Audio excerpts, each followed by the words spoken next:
والسلام على سيد الأنبياء والمرسلين وعلى آله الطيبين الطاهرين وأصحابه الأكرمين أجمعين. أعوذ بالله من الشيطان الرجيم. بسم الله الرحمن الرحيم. إن الله وملائكته يصلون على النبي يا أيها الذين آمنوا صلوا عليه وسلموا تسليما. اللهم صل على سيدنا شفيعنا ومولانا محمد وعلى آل سيدنا شفيعنا ومولانا محمد وبارك وسلم. صلاة وسلام عليك يا رسول الله.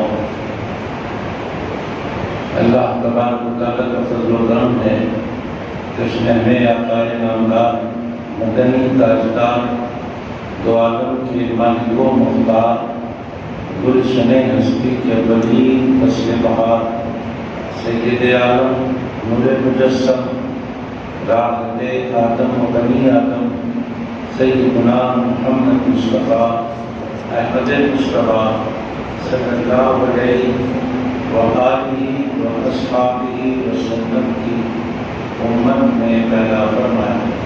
ہم اور آپ رب العالمین کی بارگاہ میں جمع ہیں، دعا کرتے ہیں پروردگار ہمارے عبادات کو اپنے حبیب علیہ الصلوۃ والتسلیم کے تحت شرف قبولیت عطا فرمائے.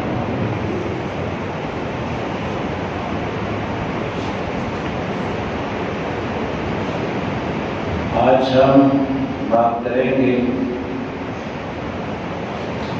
ظلم کے بارے میں. آپ حضرات یہ سوچ رہے ہوں گے کہ شب معراج قریب ہے اور عنوان چنا گیا ہے ظلم کا. تو ہم عرض کر دینا چاہتے ہیں کہ اس مسجد میں شب معراج میں عشاء کی نماز کے بعد ہمارا بیان ہوتا ہے. طویل نہیں ہوتا، مختصر ہوتا ہے، لیکن ہوتا ہے. انشاءاللہ تعالی شب معراج میں معراج کے بارے میں بتایا جائے گا. آج ظلم کو ہم نے عنوان بنایا، اس بارے میں چند باتیں آپ تک پہنچائی جائیں گی اور پھر ہم سنت کے لیے کھڑے ہو جائیں گے. ظلم مختلف معنی میں استعمال ہوتا ہے. ایک دوسرے پر زیادتی کا نام بھی ظلم ہے. دوسرے ظلم گناہ کے معنوں میں بھی استعمال ہوتا ہے. تیسرا ظلم سے مراد اندھیرا بھی ہے. اندھیرے کے معنوں میں بھی ظلم استعمال ہوتا ہے. اور مختلف بہت سے معنی ہیں اس کے، لیکن جب بھی ظلم کا لفظ آتا ہے یا تو اندھیرا یا تو گناہ یا تو حجاب کے معنی میں بھی آتا ہے، مختلف معنی میں.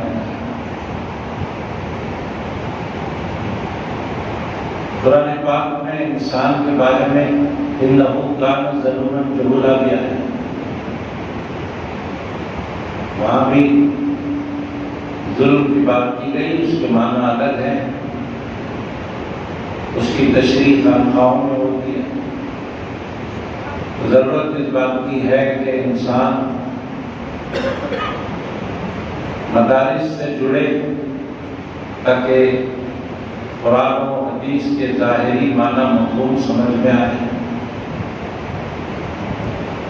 اور خانقاہوں سے جڑے تاکہ قرآن و حدیث کے باطنی معنی مفہوم سمجھ میں آئے۔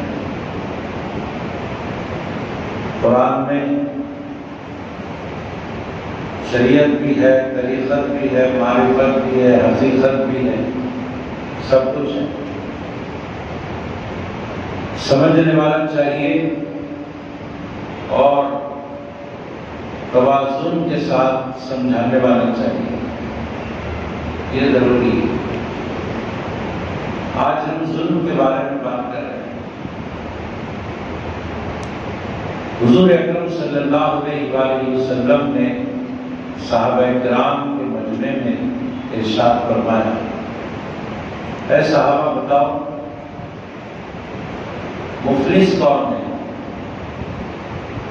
صحابہ کرام رضوان اللہ علیہ اجمعین نے عرض کیا، یا رسول اللہ صلی اللہ علیہ وآلہ وسلم، مفلس آدمی وہ ہے جس کے پاس مال و دولت نہ ہو، جائیداد نہ ہو، جس کے پاس ہیرے جواہرات نہ ہو، وہ مفلس ہے۔ حضور اکرم صلی اللہ علیہ وآلہ وسلم نے ارشاد فرمایا، مال و دولت کا نہ ہونا افلاس نہیں ہے، وہ آدمی مفلس نہیں، بلکہ مفلس آدمی وہ ہے جس کے پاس بہت ساری نیکیوں کا انبار ہو، نیکیاں بہت ہو، اور وہ نیکیوں کا انبار لے کر میدان حشر میں آئے، یہ سمجھ کر آئے کہ میرے پاس بہت نیکیاں ہیں، جب ترازو میں رکھی جائیں گی یہ نیکیاں تو میں کامیاب ہو جاؤں گا اور میں جنتی ہو جاؤں گا، یہ سمجھ کر میدان حشر میں آیا۔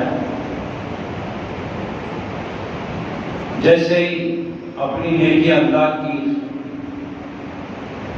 بارگاہ میں پیش کیا،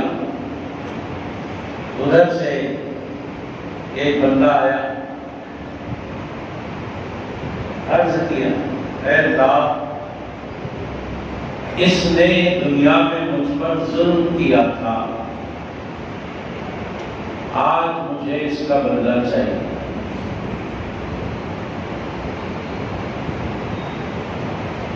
تو وہاں ظلم کا بدلہ کس طرح دیا جائے گا؟ وہاں ظلم کا بدلہ کس طرح دیں گے؟ اگر دنیا میں کسی نے کسی کا مال ہڑپ کر لیا تھا تو دنیا میں اگر اس کا بدلہ دینے کی بات ہو رہی ہے تو مال واپس کیا جائے گا۔ لو بھائی، ہم نے آپ کا اتنا مال کھایا ہے، اتنا کپا دیا ہے، لہٰذا یہ لے لو، جھگڑا کرا، کسی کی جائیداد چھین لی، جائیداد واپس کر دی دنیا میں۔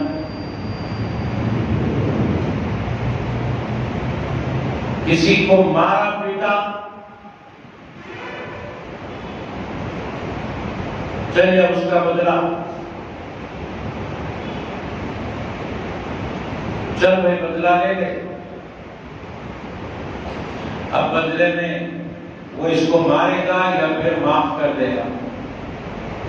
یہ سب دنیا میں ہوتا ہے، آخرت میں نہیں ہوتا۔ آخرت میں کیا ہوتا ہے؟ وہاں ظلم کا بدلہ نیکیوں سے ادا کرنا پڑتا ہے، ظلم کا بدلہ نیکیوں سے۔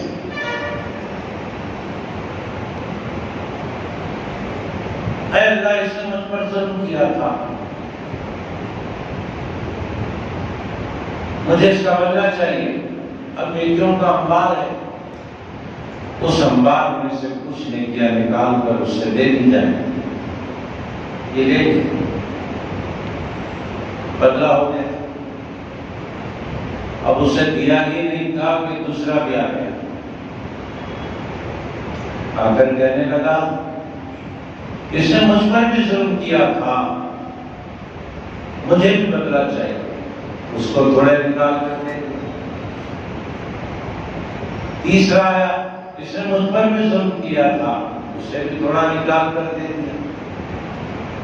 ایسے ہی لوگ آتے گئے، اس کی نیکیاں لیتے گئے، آخر میں پوری نیکیاں ختم ہو گئی۔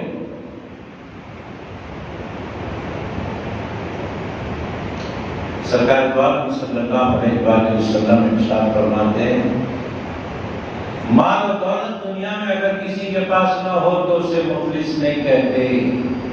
قیامت کے دن بہت ساری نیکیاں لے کر آنے کے باوجود اس کی نیکیاں مظلوموں میں جب تقسیم ہو جاتی ہیں اور اس کے پاس کوئی نیکی نہیں بچتی، یہ بالکل نیکیوں سے خالی ہو جاتا ہے، ایسے آدمی کو مفلس کہتے ہیں۔ بہت کچھ ہو لیکن کام نہ آئے، وہ مفلس ہے۔ کرنا کیا ہے؟ کرنا یہ ہے کہ دنیا میں اگر ہماری وجہ سے کسی پر زیادتی ہو گئی، دنیا میں ہماری وجہ سے کسی پر زیادتی ہو گئی تو دنیا میں ہی معافی مانگ لینا، دنیا میں ہی وہ معاملے کو درست کر لینا، صلح صفائی کر لینا، تاکہ آخرت میں ہمیں نقصان نہ ہو۔ اگر دنیا میں معافی نہیں ہوئی، دنیا میں صلح صفائی نہیں ہوئی، وہاں نیکیاں دینا پڑتا ہے۔ یہی صلح صفائی کر لو، یہاں معافی لے لو، ذرا برابر بھی اگر کسی پر ظلم کیا ہے تو لے لو۔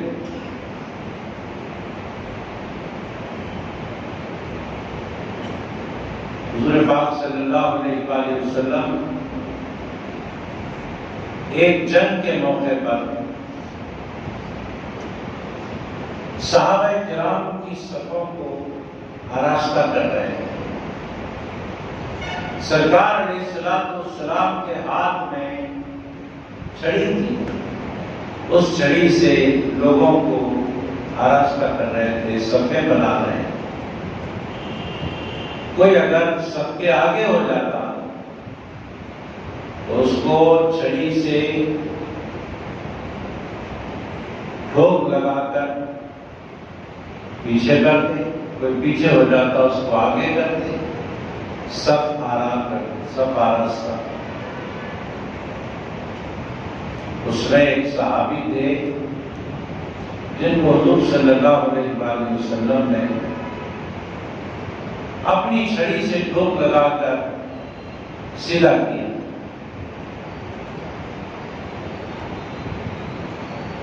ہوا یہ کہ تھوڑا شدت کے ساتھ سرکار نے ان کو ٹھوک لگایا۔ اب وہ صحابی عرض کرنے لگے، یا رسول اللہ علیہ السلام، مجھے بدلہ چاہیے، مجھے بدلہ چاہیے۔ کس بات کا؟ آپ نے مجھ کو ضرب لگائی،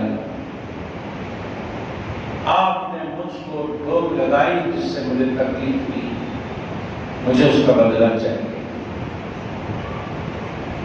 حضور صلی اللہ علیہ وآلہ وسلم تو پوری دنیا کو دین سکھانے آئے تھے، پوری دنیا کو ظلم سے روکنے آئے تھے۔ وہ کیسے ظلم کرتے لوگوں پر؟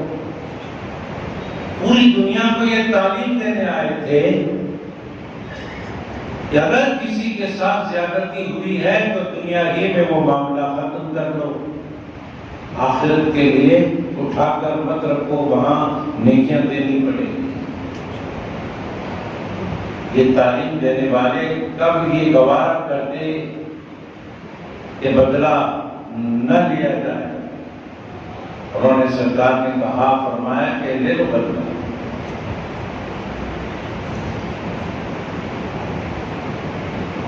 تو وہ صحابی نے حضرت سواد رضی اللہ تعالیٰ، انہوں نے عرض کیا، سرکار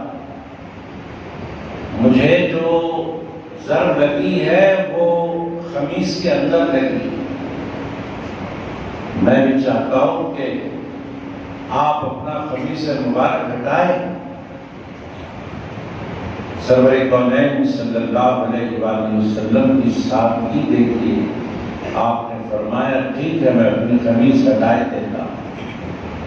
آپ نے اپنا خمیس ہٹایا، خمیس ہٹاتے ہی وہ صحابی سرکار کی پشت مبارک یعنی پیٹھ کو چومنے لگے، چومنے لگے۔ سرکار نے فرمایا یہ کیا ماجرا ہے؟ عرض کیا، سرکار جنگ کا میدان سامنے ہے، صفیں آراستہ ہو رہی ہے اور آپ کا چاہنے والا کوئی بھی یہ سمجھ کر میدان جنگ میں نہیں آتا کہ مجھے گھر واپس جانا ہے، یہی سمجھ کر آتا ہے کہ رسول پر قربان ہو جانا،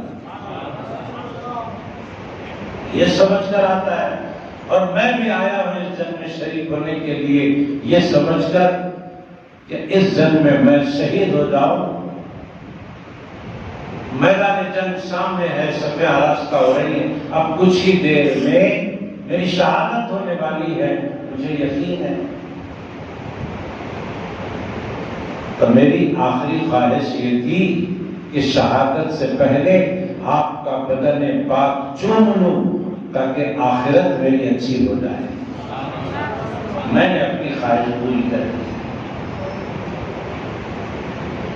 کیا معلوم ہوا؟ سرکار کا عمل کیا بتایا؟ یہاں کا معاملہ یہیں ختم کر دو، جس کا جو بھی دینا ہے سب دے دو، نہ کسی کا مال باقی رکھو، نہ کسی کا حق باقی رکھو۔ اگر ظلم کیا ہے، تکلیف دی ہے تو معافی مانگو، سب یہیں پر پورا کر دو۔ یہ سرکار دو عالم صلی اللہ علیہ وآلہ وسلم کی تعلیمات۔ بعض لوگ انتقال سے پہلے بڑی تکلیفوں میں رہتے ہیں،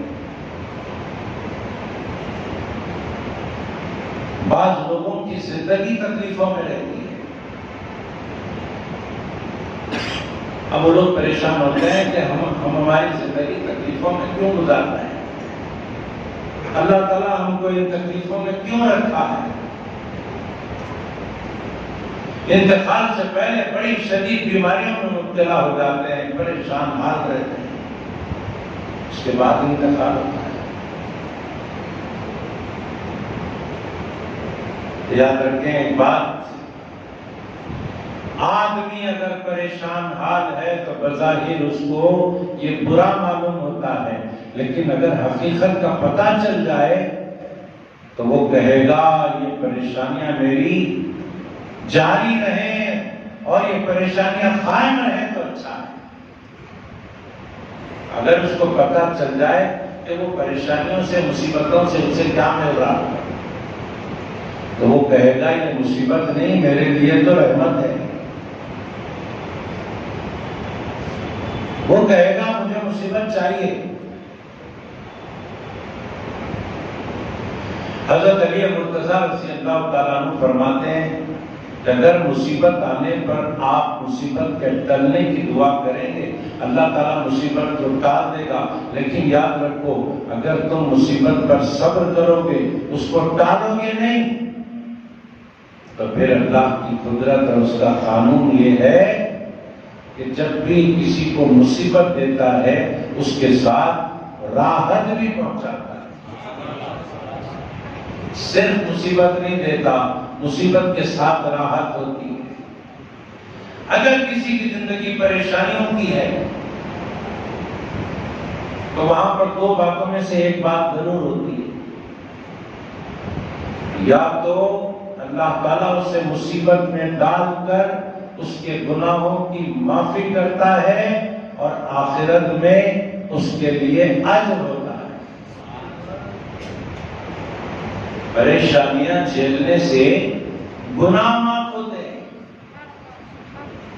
انتقال سے پہلے مصائب سے گزر رہا ہے کوئی، بچے کچے سارے گناہ اللہ تعالیٰ معاف کر دیتا ہے اس مصیبت میں مبتلا کر۔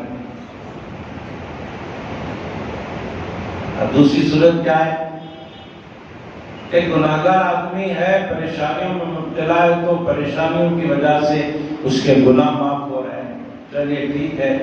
ایک بندہ بالکل نیک ہے، پرہیزگار ہے، پارسا ہے،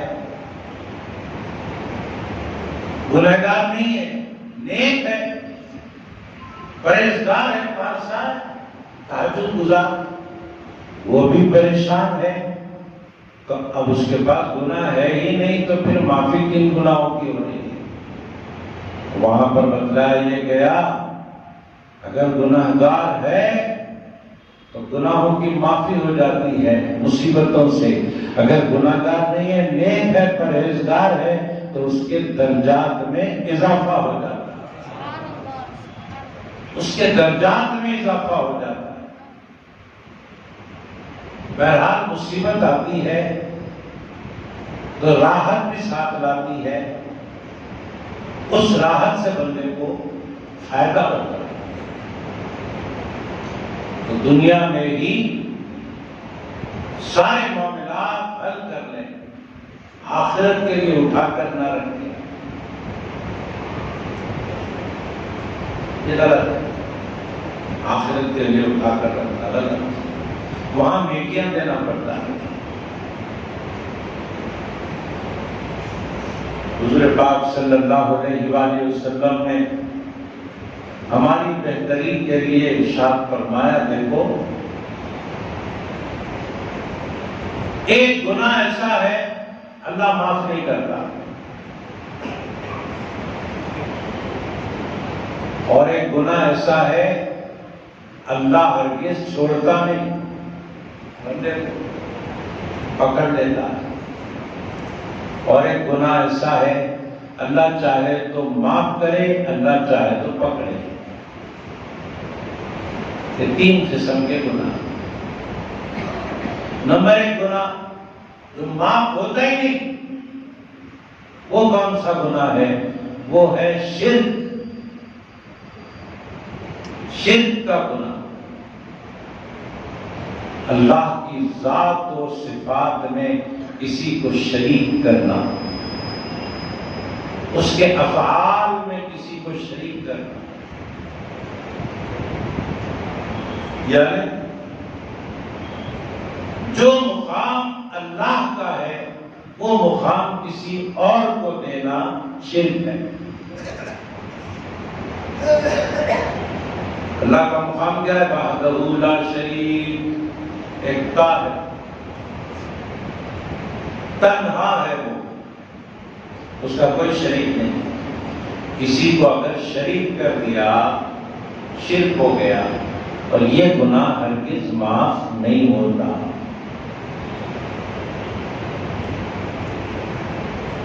شرک سے اگر معافی چاہتا ہے کوئی بندہ تو ایک ہی راستہ ہے، اور وہ راستہ ہے اسلام قبول کرنا۔ جب اسلام قبول کر لیتا ہے، ایمان قبول کر لیتا ہے، دائرۂ ایمان و اسلام میں آ جاتا ہے، تب وہ شرک معاف ہو جاتا ہے۔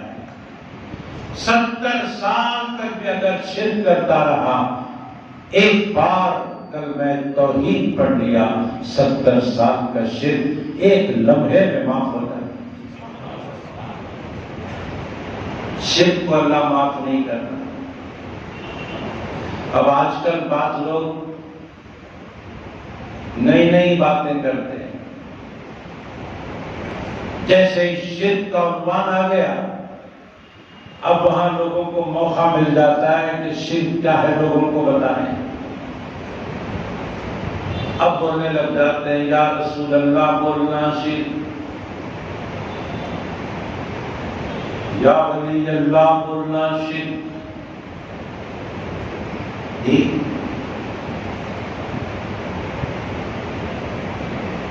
رسول کو رسول سمجھ کر یا رسول اللہ بولنا شرک نہیں ہوتا. ولی کو ولی سمجھ کر یا ولی اللہ بولنا شرک نہیں ہوتا. رسول کو خدا سمجھ کر یا رسول اللہ بولنا شرک ہوتا ہے. ولی کو اللہ سمجھ کر یا ولی اللہ بولنا شرک ہوتا ہے. اب بتاؤ کون ایسا مسلمان ہے جو رسول کو خدا سمجھتا ہے؟ کون ایسا مسلمان ہے جو ولی کو خدا سمجھتا ہے؟ ارے جو رسول کو رسول سمجھتا ہے وہی تو توحید والا ہے. کس کا رسول سمجھ رہا ہے؟ اللہ کا رسول. تو رسول کو خدا کا سمجھا، رسول کو تو اللہ کا رسول سمجھا. ولی جب کسی کو بول دیا تو کس کا ولی؟ اللہ کا ولی. تو اللہ اور ہے، ولی اور ہے، اللہ اور ہے، رسول اور ہے. اللہ کے رسول، اللہ کے ولی، شرک کہاں؟ بلکہ میں آج بابا کے دوہری یہ عرض کرنا چاہتا ہوں کہ جو یا رسول اللہ بولتا ہے وہ شرک کرنے والا نہیں ہوتا، شرک کو مٹانے والا ہوتا ہے. یا ولی اللہ جو بولتا ہے وہ شرک کرنے والا نہیں ہوتا، شرک کو مٹانے والا ہوتا ہے. یہ اصل بات ہے. رسول کو ماننے والا مشرک نہیں ہوتا، ولی کو ماننے والا مشرک نہیں ہوتا. کیوں؟ یہ شرک کو مٹانے والا ہوتا ہے، شرک کرنے والا نہیں ہوتا. اللہ کے سوا کسی اور کو اللہ سمجھ کر پکارا شرک ہوا. اللہ کے سوا کسی اور کو اللہ والا سمجھ کر پکارا اور واقعتاً وہ اللہ والا ہو، شرک نہیں ہوتا. یہ بات ہے. اللہ تعالیٰ مشرک کو معاف نہیں کرتا. قرآن پاک میں آیا ان الشرک لظلم عظیم. شرک گناہوں میں سب سے بڑے گناہ کا نام. شرک اللہ معاف نہیں کرتا. نمبر دو جو ہے نا، جس کے کرنے والے کو اللہ چھوڑتا نہیں، پکڑ لیتا ہے، وہ ہے ظالم. جو کسی پر دنیا میں ظلم کیا تھا، قیامت میں اللہ اس کو نہیں چھوڑتا. کب چھوڑتا ہے؟ پھر مظلوم اگر قیامت کے میدان میں اس کو معاف کر دے تب اللہ معاف کرتا ہے. دنیا میں ایک بندے نے دوسرے بندے پر ظلم کیا تھا تو ظلم کرنے والا ظالم ہے، جس پر ظلم کیا گیا وہ مظلوم ہے. قیامت قائم ہو گئی، مظلوم نے ظالم کو معاف کر دیا، تب اللہ بھی ظالم کو معاف کرتا ہے. مظلوم نے اگر معاف نہیں کیا اور عرض کیا مولا میں اس کو معاف نہیں کر رہا ہوں، مجھے تو بدلہ چاہیے، تو پھر ظالم کو چاہیے کہ اپنے پاس کی نیکیاں اس کو دے. اگر دینے کے لیے نیکیاں نہیں ہے ظالم کے پاس، ایک صورت تو یہ ہے کہ نیکیاں ہے تو دے گا نا. نیکیاں نہیں ہے ظالم کے پاس تو اب کیا دے گا؟ اللہ فرمائے گا اے بندے اس کے پاس تو دینے کے لیے نیکیاں نہیں ہیں، اب کیا چاہتا ہے؟ تو وہ مظلوم بولے گا اس کے پاس دینے نیکیاں نہیں ہے نا، کوئی بات نہیں، میرے پاس جو گناہ ہے وہ گناہ میں اس کے اوپر ڈال دینا چاہتا ہوں. تو اپنے گناہ اس ظالم پر وہ ڈال دیتا ہے. ظالم کے کھاتے میں اس کے گناہ آ جاتے ہیں مظلوم کے. اگر مظلوم معاف نہیں کرتا ہے، دوسرا مظلوم آیا وہ اپنے گناہ ڈال دیا، تیسرا مظلوم آیا وہ اپنے گناہ ڈال دیا، اب گناہوں کا انبار ہوتا ہے، وہ گناہوں کا انبار اسے دوزخ میں پہنچا دیتا ہے۔ اب تیسرا گناہگار کون ہے؟ وہ ہے جس کو اللہ چاہے تو معاف کرے، چاہے تو پکڑے۔ وہ کون سا گناہگار ہے؟ اللہ کے حقوق ادا نہیں کرنے والا، حقوق اللہ ادا نہیں کرنے والا، وہ گناہگار ہے۔ 5 ٹائم کی نماز فرض کی،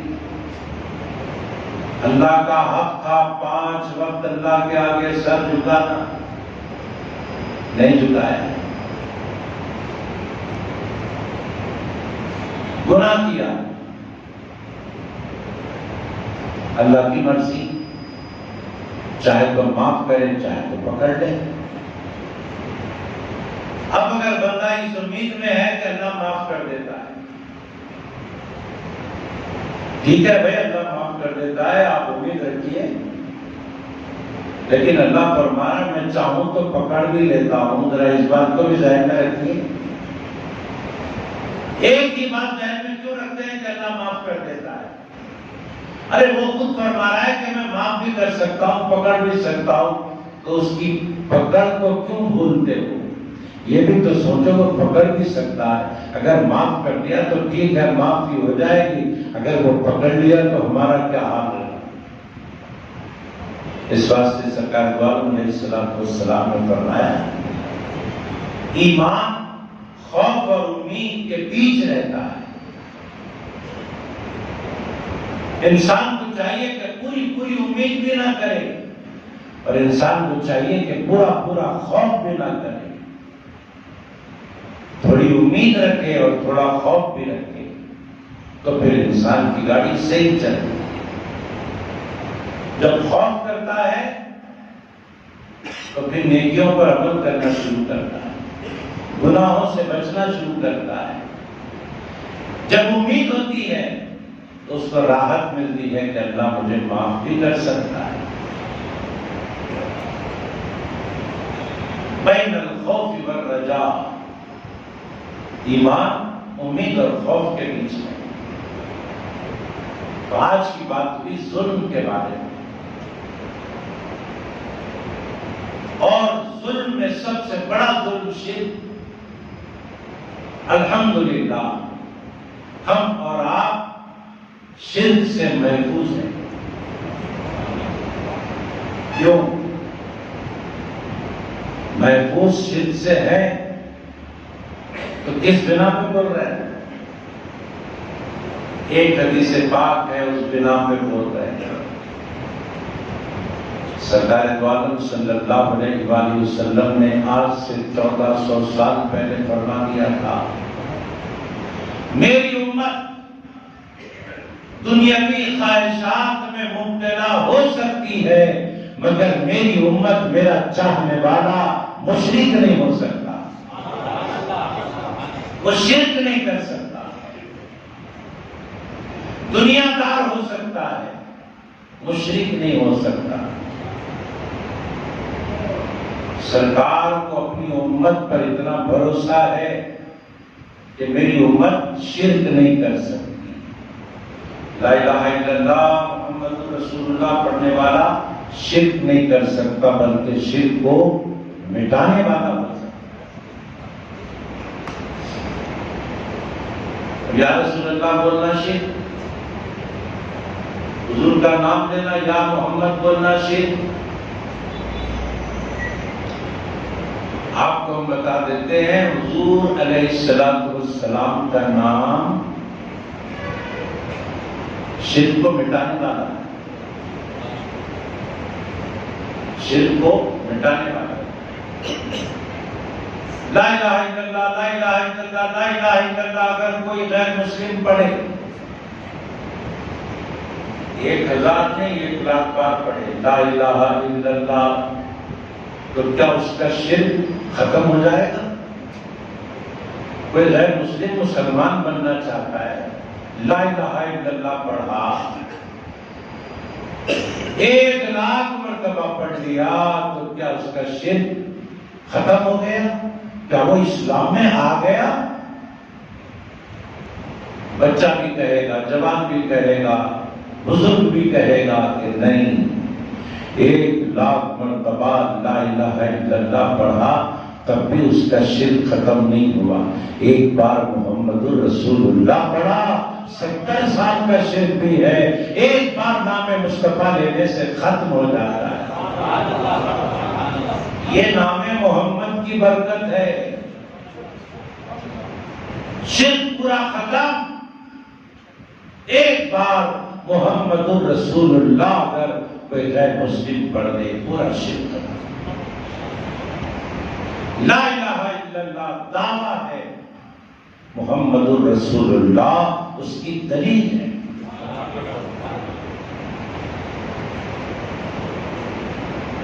ایسی دلیل ہے کہ ایسی دلیل پہلے والے کسی پیغمبر کے پاس بھی نہیں تھی۔ ایسی دلیل پہلے والوں کے پاس نہیں، جیسی دلیل ہمارے سرکار کے پاس ہے۔ آدم سے لے کر عیسیٰ تک علیہ السلام، یہ سب دلیلیں اپنے ساتھ لے کر آئے تھے۔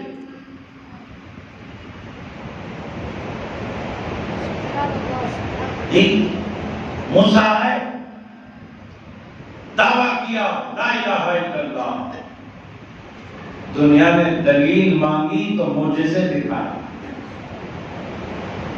لو میں یہ دلیل لایا ہوں کہ میں ایسا پھینکتا ہوں تو وہ اژدہا بن جاتا ہے، یہ میری دلیل ہے۔ لو میں اپنی بغل میں ہاتھ رکھ کر نکالتا ہوں تو ہتھیلی سورج کی طرح چمکتی ہے، یہ میری دلیل ہے۔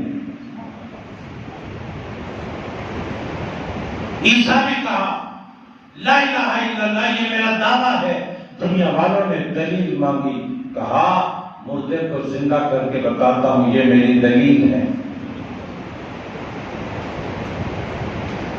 بیمار کو شفا دے کر بتاتا ہوں، یہ میری دلیل ہے۔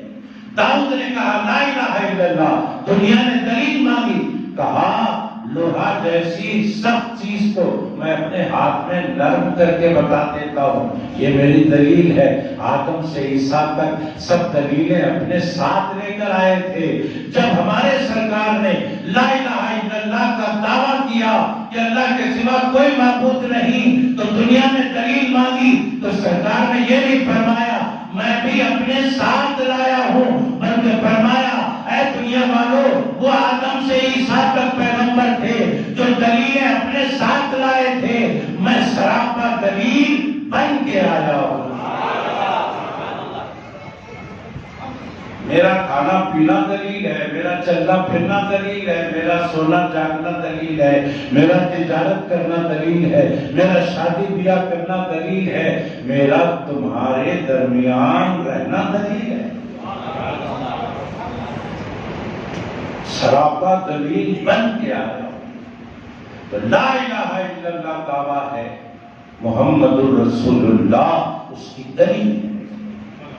نام محمد محبت سے لینے والا مشرک نہیں ہو سکتا، بلکہ مشرکوں کو مسلمان بنانے والا۔ ظلم کے بارے میں آج بات ہوئی، انشاءاللہ تعالی شب معراج میں معراج کے بارے میں بات ہوگی۔ اور یہ بھی اعلان سن لیجئے، شب معراج میں عشاء کی نماز اس مسجد میں انشاءاللہ تعالی 9 بجے ہوگی۔ وصلی اللہ تعالی علی خیر خلقہ ونور عرشہ سیدنا محمد وعلی آلہ واصحابہ اجمعین۔ مسعودہ بیگم انتقال ہو چکا ہے، اللہ ان کی مغفرت فرمائے، ان کے درجات بلند فرمائے، ان کے متعلقین کو صبر جمیل عطا فرمائے، اور بیماروں کی فہرست طویل ہے، اللہ تعالیٰ ان تمام بیماروں کو صحت کاملہ عطا فرمائے۔ وآخر دعوانا ان الحمد للہ رب العالمین۔